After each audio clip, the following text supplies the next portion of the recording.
안녕하십니까. 이어서 경남 소식입니다. 경상남도와 교육청 간의 무상급식 중단 사태까지 불렀던 학교급식 감사가 논란 2년여 끝에 어제부터 시작됐습니다. 학교급식 예산에 대한 정기적인 감사가 급식의 질을 한 단계 끌어올릴지 주목됩니다. 김현수 기자의 보도입니다.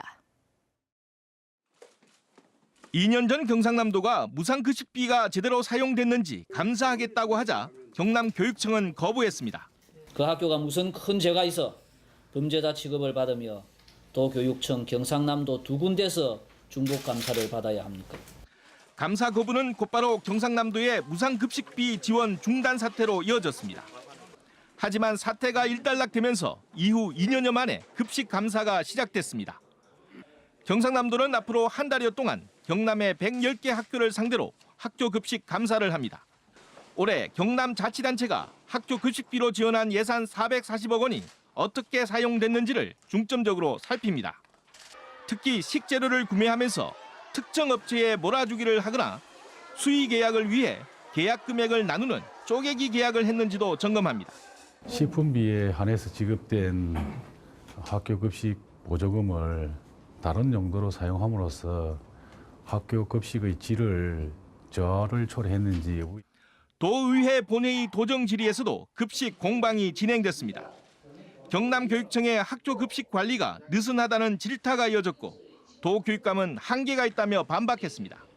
무려 1000건에 달하는 계약을 하는 동안 이 업체에 대해 단 한 번이라도 제대로 확인해 본 적이 없다는 사실입니다. 납품업체가 300개도 넘는 이 업체를 우리가 일일이 돌아다니면서 지도 점검을 할 우리에게 책임은 없습니다.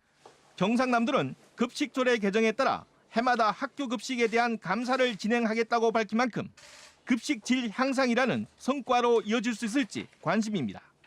KBS 뉴스 김현수입니다. 올해 경남에는 오래된 소방차를 바꾸고 새 장비를 들이는데 100억 원이 쓰여졌는데요. 그런데 이렇게 새 장비가 들어와도 이를 제대로 쓰기 위한 인력은 여전히 부족한 상황입니다. 정유진 기자가 취재했습니다. 그릇들이 덜컹거리고 가스레인지에서는 불빛이 번쩍입니다. 재난 상황을 체험할 수 있는 이동 안전교육 차량입니다. 대형 재난에 대비해 임시본부를 세울 수 있는 차량과 구조 장비를 한꺼번에 실어 나르는 구조버스도 있습니다.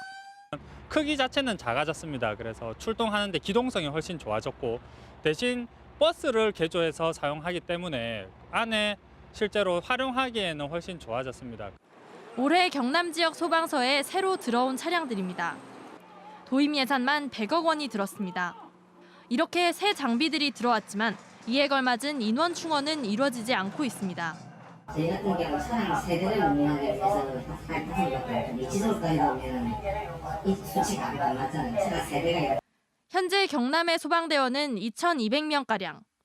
산술적으로 소방 차량이 원활히 운영될 수 있는 인원에서 2,000명이 부족한 실정입니다. 하지만 지방직인 소방공무원은 자치단체 예산 여건에 따라 인원이 정해져 충원하기도 쉽지 않습니다. 소방관 국가직화를 통해서 전폭적인 소방 인력 확보를 위한 예산이 전국적 조직으로 소방 인력을 적절히 배치하기 위한 조치가 필요합니다. 일본과 비교하면 한국 소방대원 1명이 시민 400명가량을 더 책임지고 있는 상황. 국민들의 안전을 위해 소방공무원 충원제도 보완이 시급합니다. KBS 뉴스 정유진입니다. 예 39사단 터에 들어설 금융정보 분양과정 불공정 의혹에 경찰이 수사를 벌이고 있습니다. 창원 서부경찰서는 창원 중동 유니시티 상업시설에 금융점포 분양 과정의 불공정 정황을 포착해 수사하고 있다고 밝혔습니다. 경찰은 한 지역 농협이 점포를 확보하려고 다른 금융기관에 청약금을 대신 내준 뒤 당첨되면 분양권을 넘겨받기로 했다는 의혹을 살피고 있다고 덧붙였습니다. 오랜 이미지인 전통시장이 젊은 피를 수혈받아 재탄생하고 있습니다. 젊은 상인들이 주축이 되는 청년몰이 경남에도 들어서면서 기대를 모으고 있습니다. 최세진 기자가 보도합니다. 세련된 간판을 내건 특색 있는 음식점들이 점심시간 손님을 맞습니다. 창원 부림시장 상가 안 청년 사업가 12명이 참여한 청년몰입니다. 중소기업청 청년 상인 창업 지원 사업에서 가게 인테리어 비용 등 2억 9천만 원을 지원받았습니다. 젊은 감각의 음식점이 한자리에 모여 있다는 점이 발길을 끌고 있습니다. 워낙 이제 오래 비어있던 장소다 보니까 손님들 이제 좀 잊혀진 그런 곳이 있어가지고 광고도 나오고 이래서 아마 좀 많이 찾아오시는 그때 그랬던 것 같습니다. 그때. 진주에서도 내년 3월 재개장하는 중앙지하도 상가에 청년몰 20개 점포가 입점합니다. 패션과 액세서리, 디저트 등 젊은 감각의 상점이 들어설 예정입니다. 선발된 예비 청년 창업인들은 청년 CEO 아카데미에서 창업에 필요한 컨설팅 교육 등을 받고 있습니다. 지원금이 있어가지고 1년 동안 새로 공짜로 내고 해서 좀 처음 시작하는 사업에서는 좀 안정감이 있어가지고 이렇게. 점포 임대료와 인테리어 비용 등 15억 원이 지원돼 초기 창업 비용에 대한 부담을 덜고 전통시장은 구도심 상권 재생과 신수요 창출이라는 일석이조의 효과를 기대할 수 있습니다. 홍보, 마케팅 부분을 저희들 집중적으로 저희들 구상하고 있고요. 나중에 결국에 이 청년 CEO들이 스스로의 힘으로 장사를 할 수 있도록 저희들이 자생이 켜고. 청년몰의 자생력을 위해서는 새로운 콘텐츠 개발이 지속돼야 한다고 전문가들은 지적합니다. KBS 뉴스 최세진입니다.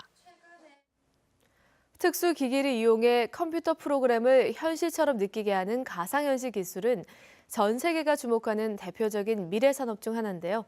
부산항을 배경으로 한 가상현실 공간에서 몸을 움직여가며 컨테이너를 옮기는 게임을 부산의 젊은 인재들이 개발했습니다.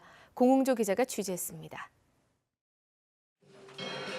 모니터가 달린 가상현실 기기를 쓰고 한 컴퓨터 게임에 접속합니다.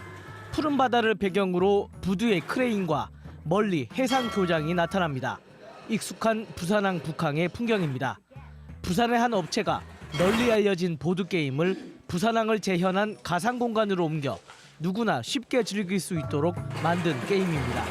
크레인을 이용해서 그 젠가처럼 컨테이너가 쌓여있는 컨테이너를 밀어서 떨어뜨리는 간단한 게임입니다. 이 게임 업체가 이제 막 시장이 형성되고 있는 가상현실 게임을 선도할 수 있었던 이유는 소규모 조직으로 시대 변화에 민첩하게 대응했기 때문. 큰 회사들을 불러와가지고 그 회사들이 부산의 털을 잡는 것을 기대하기보다 좀 저희같이 작은 인디 개발자들, 다양성을 더해줄 수 있는 이런 개발자들이 많이 오는 그런 도시가 됐으면 좋겠다고. 이 업체가 입주해 있는 글로벌 게임 센터는 지역의 신진 게임 업체들의 업무 공간을 제공하는 것은 물론이고 마케팅 활동까지 지원해 오고 있어 부산 게임 산업의 산실이 되고 있습니다. 입주 지원부터 제작 지원 그리고 마케팅까지 통합 지원을 함으로 인해서 세계화를 지향하는 그런 게임 기업들이 대한민국의 게임 산업을 이끌어가는 이제 그러한 전진 기지로서. 글로벌 게임 센터에는 22개 업체, 100여 명의 젊은 개발자들이 세계를 깜짝 놀라게 할 게임을 개발하고 있습니다. KBS 뉴스 공조입니다.